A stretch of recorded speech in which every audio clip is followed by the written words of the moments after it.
Hello friends, welcome to all. आज मैं आपके लिए जो वीडियो लेके आ रहा हूँ, देखिए बात करेंगे 3 स्टॉक्स की। एक महीने में माला माल।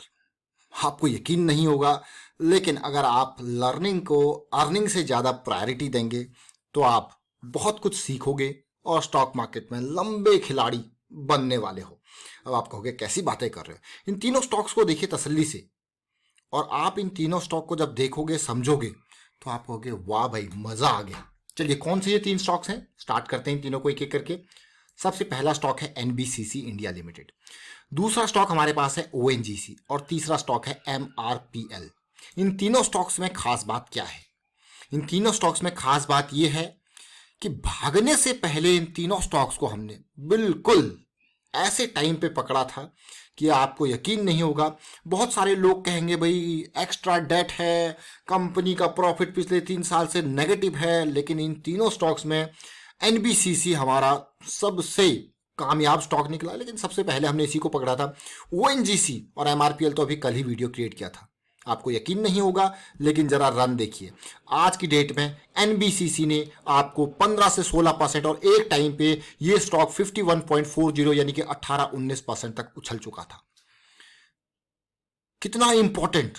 और ये स्टॉक को हम 32 रुपए के लेवल से देख रहे हैं और समझ रहे हैं, और गेन देख के तो आप हैरान हो जाओगे। आप यकीन मानिए कि स्टॉक मार्केट में अगर आप रिस्क मैनेजमेंट के साथ चलते हो तो आपको कभी स्टॉक मार्केट में डर नहीं लगता। अब आपको कि कैसी बातें कर रहे हो, स्टॉक मार्केट में कभी डर नहीं लगता? मतलब जब आपको पता है कि मेरा मैक्सिमम रिस्क कितना है, मेरा मैक्सिमम रिस्क स्टॉक में है 2000 रुपये से ज़्यादा मेरा जाएगा नहीं, गेन अनलिमिटेड है, तो सोचिए आपको डर क्यों लगेगा? सोच रहे हो ना, क्योंकि आपको जो लॉस होना है उसके बारे में पहले से ही पता है, और आप उस लॉस को पता होने के बाद ही इन्वेस्टमेंट ले रहे हो। तो सोचिए। और यही नहीं, आज की डेट में ओएनजीसी के शेयर में आप देखिए हमारा जो इनिशियल टारगेट 120 की रेंज था वहां तक पहुंचने को तैयार है। फिर अगला एमआरपीएल, इस स्टॉक का हमने कल ही वीडियो आपके लिए क्रिएट किया है। इसने जस्ट मूव स्टार्ट ही किया, अभी मान के चलो जस्ट मूव स्टार्ट ही किया, और कल की डेट में ही हमने इसको जो है इसका वीडियो क्रिएट किया था। अब इन तीनों स्टॉक्स को देखेंगे, इनके मूव्स को समझने की कोशिश करेंगे, और आप भी तसल्ली से देखिए, बहुत कुछ सीखने को आपको मिलने वाला है। तो स्टार्ट करते हैं एनबीसीसी से। एनबीसीसी फरवरी 3 का ये वीडियो देख रहे हो, तब स्टॉक का प्राइस कितना था? 32 रुपए का। अगर आपने ये वीडियो नहीं देखा तो मैं आपको कहूंगा भाई जल्दी से अभी एक करंट वीडियो को यहीं पे पॉज कीजिए और ऊपर आई बटन पे जाइए, क्लिक कीजिए, एनवीसीसी का वीडियो देखिए, डिस्क्रिप्शन में लिंक दिया हुआ है, इस वीडियो को देखिए, क्योंकि असली मूव जो है तब तक हुआ नहीं था। तो आप कहोगे यार, अब आप कहोगे पहले क्यों नहीं बताया? अब तो आप ये भी नहीं कह सकते पहले क्यों नहीं बताया। बहुत सारे लोग जो रेगुलर व्यूअर्स नहीं है, वो उनकी क्वेरी जाती है तो वो यही कहते हैं कि पहले क्यों नहीं बताया। लेकिन मैं आपको ये कहूंगा कि ये जो एग्जीक्यूशन की बारी होती है ना, बहुत सारे लोगों को अगर पता भी है कि यहाँ पे मूव आने वाला है, तो जो एग्जीक्यूशन होता है ना, वो उसमें कॉन्फिडेंस नहीं होता। वो कॉन्फिडेंस होता है कि जो आपका कम कॉन्फिडेंस की कमी लर्निंग की वजह से, क्योंकि आप इस तरीके की सिचुएशन में कभी पढ़े ही नहीं हो कि रिस्क मैनेजमेंट को पहले ही आप कैलकुलेट करके चल रहे हो। ऐसा कभी आपने सोचा ही नहीं होगा, अभी देखा ही नहीं होगा। लेकिन जब आप इस तरीके की लर्निंग में जाते हो तो उसके बाद आपका डर खत्म हो जाता है। डर खत्म क्यों? क्योंकि आपको पता है इस स्टॉक में मैं इतना रुपए लगा के चल रहा हूं और मेरा इतना मैक्सिमम लॉस होने के चांसेस है, अगर चीजें मेरे अगेंस्ट जाएगी तो मैं निकल लूंगा। आप प्रैक्टिकल वे से चलते हो। जनरली लोग कहते हैं कि आंख बंद करके शेयर को खरीद लो। भाई मेहनत का पैसा है, क्या आप मेहनत के पैसे को आंख बंद करके उड़ा दोगे? नहीं ना। आप सोचोगे कि हाँ, आप कोई भी बिजनेस करते हो, क्या आंख बंद करके लगा देते हो? सोचिए जरा इस बात को। आपने कोई बिजनेस किया, उसको देखते हो कहाँ पे कस्टमर ज्यादा आएंगे, कौन सा प्रोडक्ट इस बिजनेस में बिकेगा जिस प्रोडक्ट के ऊपर आप सेल कर रहे हो, या फिर कोई आपने रेस्टोरेंट खोला, आप देखते हो कि कहाँ पे ओपन किया जाए। सारी चीज देखते हो कि नहीं देखते हो? देखते हो। तो उसी तरीके से स्टॉक मार्केट है। आपका रिस्क हो जाएगा, कितना रिस्क आपका है। अगर आपका इतना रिस्क है तो इसके बाद आप क्या करोगे, कैसी सिचुएशन है, कब निकलोगे, और प्रॉफिट बुक कब करोगे। बिजनेस में जब तक गेन नहीं होगा तब तक कैसे काम चलेगा? तो प्रॉफिट बुक कब करोगे, ये भी बहुत इंपॉर्टेंट पार्ट है। तो अलग अलग चीजें हैं यहाँ पे। और अब ये तो रहा आपका एनबीसीसी का वीडियो, इसको तो जरूर देखें। फिर ओएनजीसी का वीडियो, ये ओएनजीसी का वीडियो नहीं, ये एमआरपीएल का वीडियो है, जो कि कल ही फरवरी 26 को इसी वीकेंड पे आपके लिए क्रिएट किया गया था, और आज ही इसने हमें मूव स्टार्ट कर दिया देना। 40 रुपीज से 44 रुपीज के आसपास तक चला गया है, लेकिन अभी जस्ट मूव स्टार्ट हुआ है। बट आपको अपना रिस्क पहले से पता होना चाहिए। ओएनजीसी का वीडियो देखिए, हमने कहां से स्टार्ट किया था। 102 का प्राइस था उस टाइम पे, और हमने इस स्टॉक को फरवरी 17 यानी कि आज से 2 हफ्ते पहले लगा लो, फरवरी 17 को ओएनजीसी का वीडियो हम आपके लिए लेके आए थे, और अभी देखिए कहाँ पहुंच चुका है। ऑलमोस्ट मैं ये मान के चलूंगा 15-16% का रिटर्न तो दे ही दिया है। अब एनबीसीसी के गेन से स्टार्ट करते हैं। देखिए क्या गेन हुआ ना एनबीसीसी में, आप कहोगे वाओ मजेदार है। जैसे जैसे पोजीशन बढ़ती गई वैसे वैसे ये तीसरा हफ्ता हो गया, मंडे स्टार्टिंग, और गेन देखिए वाओ। क्या हमारे टारगेट 60 रुपए के लेवल तक ये पहुंच पाएगा? 60 रुपए का टारगेट क्यों? क्योंकि भाई इसके अंदर 200 का सिंपल मूविंग एवरेज का रेजिस्टेंस है, तो यहाँ पे जाएगा। और डेफिनेटली अगर आप आज से भी, मैं कहूँगा, आपने प्रॉफिट बुकिंग स्टार्ट कर दिया होगा 47, 48, 50, 51 की रेंज में, तो कोई बुराई नहीं करी है। बहुत सारे लोग सोचते हैं यार मैं निकल गया, भाई आपका जैसे जैसे हिसाब किताब देखिए, आप देख रहे हो कि मूव बहुत दूर निकलते जा रहा है, और अब प्रॉफिट बुकिंग भी आपको आने वाले टाइम पे देखने को मिल सकती है। जैसे कि आरएसआई वीकली पे कैसे ऊपर जा रहा है, इसका मतलब ये और ऊपर नहीं जा सकता है, बट वही है, जिसने इस लेवल पे 32 रुपए के लेवल पे खूब माल जमा किया होगा, वो चाहेगा कि एटलीस्ट यहाँ पे नहीं तो धीरे धीरे करके वो अब ऑफलोडिंग स्टार्ट कर दे और कुछ पार्ट अपना रहने दे, ताकि वो आगे और ऊपर जाएगा तो उसका प्रॉफिट इंटैक्ट रहेगा, ज़्यादा नहीं, प्रॉफिटेबिलिटी में भी रहेगा वो, और यहाँ पे प्रॉफिट बुक हो जाएगा तो प्रॉफिट जेब में भी चला जाएगा। अब सिचुएशन आपने देखी, ये तो एनबीसीसी है, और एनबीसीसी का अगर हम आपको नंबर दिखाए तो जरा देखिए तसल्ली से, 49 का आज का जो लास्ट प्राइस यहाँ पे 44%, और कितना कितना देखिए, कितना मैं कहूँगा दिन अभी हुए हैं एनबीसीसी को, सोचिए जरा।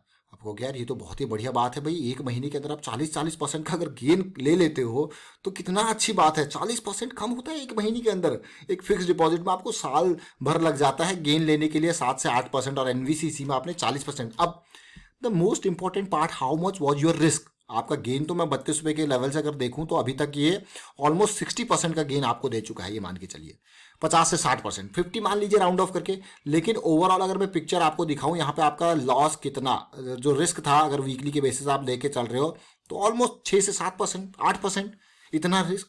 अब आपको यार ये क्या, कितना रिस्क रिवॉर्ड रेशियो हो गया। देखिए ये जो वीकली की थीसिस होती है ना, जो जिस हिसाब से आप वीकली मंथली, इनको ये स्टॉक्स ने आपको क्विक गेन जरूर दे दिया, लेकिन ये होती है लॉन्ग टर्म पर्सपेक्टिव वाली थीसिस। और यहाँ पे क्या होता है कि जो आपके मूव्स आते हैं, कई बार आपको पेशेंस भी रहना पड़ता है। पेशेंट जब रहते हो आप तो उस टाइम पे क्या होता है कि आपकी जो टाइम है वो ज़्यादा लग सकता है, बट कई बार आपको इस तरीके से तुरंत महीने के अंदर 40-40%, 50% का गेन देखने को मिल जाता है। और रिस्क जो होता है आपका 7-8% का रिस्क, और उसी हिसाब से अपने रिस्क के हिसाब से मान लो मैं यहाँ पे रिस्क लेना चाहता हूँ स्टॉक में, मेरे पास है ऑलमोस्ट 32 रुपीज़ से 29 का स्टॉप लॉस, यानी कि 3 रुपए का मेरा रिस्क मैं मान के चल रहा हूँ, और मेरा रिस्क मैक्सिमम मैं 3000 गवा सकता हूँ स्टॉक में। मैं कमाने की बात बाद में करता हूँ, पहले गवाने की बात करता हूँ, क्योंकि रिस्क मैनेजमेंट मुझे पहले सोचना है। मैं मात्र 3000 रुपये, तो मैं यहाँ पे 1000 शेयर खरीदूंगा। 1000 शेयर मैंने खरीदे और मेरा प्रॉफिट आज देखिए कितना हो गया। मान लो मैंने 51 पे आज बेच दिए, मैं मान लो कह रहा हूँ भी, मैंने 51 पे बेच दिए, तो 32 से 51 ऑलमोस्ट 19,000 रुपीज़ का मुझे प्रॉफिट हुआ कि नहीं हुआ? 19,000। और मेरा रिस्क कितना था? मात्र 3000 रुपये। तो मैंने 3000 रुपये का रिस्क लिया और 19,000 की कमाई करी। कितना इंपॉर्टेंट है आपको कि वाओ। जैसे कि मैं आपको बार बार कहता हूं कि बड़े प्लेयर्स का जो फुटप्रिंट होता है ना, वो आपको पहले ही देखने को मिल जाता है, जैसे एमआरपीएल, ओएनजीसी, एनबीसीसी। अब देखिए ये इंपॉर्टेंट है, इसीलिए टेक्निकल एनालिसिस एक रिटेल इन्वेस्टर के लिए बहुत बड़ा हथियार होती है। देखिए ये देखिए हम कहाँ से ट्रैक कर रहे थे इसको, इस रेंज से कर रहे थे कि नहीं कर रहे थे। एक जो 102 का प्राइस था और आज कहाँ पहुंच गई है? ऑलमोस्ट 120 के लेवल पे ये ऑलरेडी लास्ट वीक का हाई बना चुका है। आपको यार बहुत बढ़िया। और किसी ने अगर यहाँ पे प्रॉफिट बुक कर भी लिया होगा ना 120 पे, तो कोई बुराई नहीं कर रखी है भाई, उसका पैसा प्रॉफिट बुक कर ले आप, क्योंकि बुलिश क्रॉस बन चुका है, उसको भी है कि हाँ आने वाले टाइम पे करेक्शन की रिक्वायरमेंट हो सकती है, प्रॉफिट बुक कर ले तो अच्छी बात है। तो 20% कम नहीं होता विद इन मैं कहूँगा फ्यू डेज। अगर आपको 20% का रिटर्न मिल रहा है तो कम नहीं होता। अगर प्रॉफिट बुकिंग कर भी लिए तो कोई बात नहीं, क्योंकि प्रॉफिट बुकिंग भी एक इम्पॉर्टेंट पार्ट है। और आपको मैं एमआरपीएल की तरफ लेके जाऊंगा, जिसका वीडियो तो हमने इसी वीकेंड पे क्रिएट किया था। देखिए द मूव जस्ट स्टार्टेड। आप सिचुएशन देख रहे होंगे कि कुछ एनबीसीसी जैसा ही स्ट्रक्चर बनता हुआ दिखा, और कहाँ चला गया? 40 से आज की डेट में 44 की रेंज में। अब आने वाली जो करेक्शंस होंगी वो आपको दिखेंगी, वो करेक्शंस डेली के टाइम फ्रेम पे। अगर आप देखोगे कि हम इस वीडियो को क्यों लेके आए थे आपके लिए, ये हमें करेक्शन रेजोल्यूशन दिखा था। अब आने वाले टाइम पे जो करेक्शन होगी वो और भी बढ़िया अपॉर्चुनिटी आपके लिए लेके आएंगे। और आज का वॉल्यूम देखिए, जैसा कि मैं आपको पहले भी बता रहा था, भाई वॉल्यूम बहुत ही खतरनाक देखने को मिल रहा है। और आज का वॉल्यूम आपने देखा कैसे सिचुएशन, और कहाँ गया स्टॉक 44.6070 के लेवल पे। तो ये तीनों स्टॉक्स के वीडियोस को आप जरूर देखें, डिस्क्रिप्शन में तीनों के लिंक्स हैं, ऊपर आई बटन पे तीनों के बारे में जरूर बताया गया होगा। और मैं कहूँगा सीखिए, देखिए, लर्निंग को प्रायोरिटी रखिए, अर्निंग को सेकेंडरी। पैसा मार्केट में अपने आप आता रहेगा। अगर आप रिस्क मैनेजमेंट के साथ चलोगे हमेशा, तो पैसा गंवाने को कुछ नहीं है, कमाने को बहुत कुछ है, क्योंकि आपने तो पहले ही पता है ना आपको मेरा कितना रिस्क है। तो इस बात को ध्यान दें। और कोई भी आपसे अगर स्टॉक मार्केट में इन्वेस्टमेंट के लिए पूछे, स्टॉक्स पूछे, तो हमेशा उसको सही सही गाइडेंस दें, उसको लर्निंग के ऊपर फोकस करने को कहे। स्टार्टिंग के टाइम पे अगर आप उसको ये गाइडेंस दे दोगे तो जिंदगी भर वो आपको याद रखेगा, और कभी भी ब्लाइंड इन्वेस्टमेंट मार्केट में ना करें। Thank you for watching the video.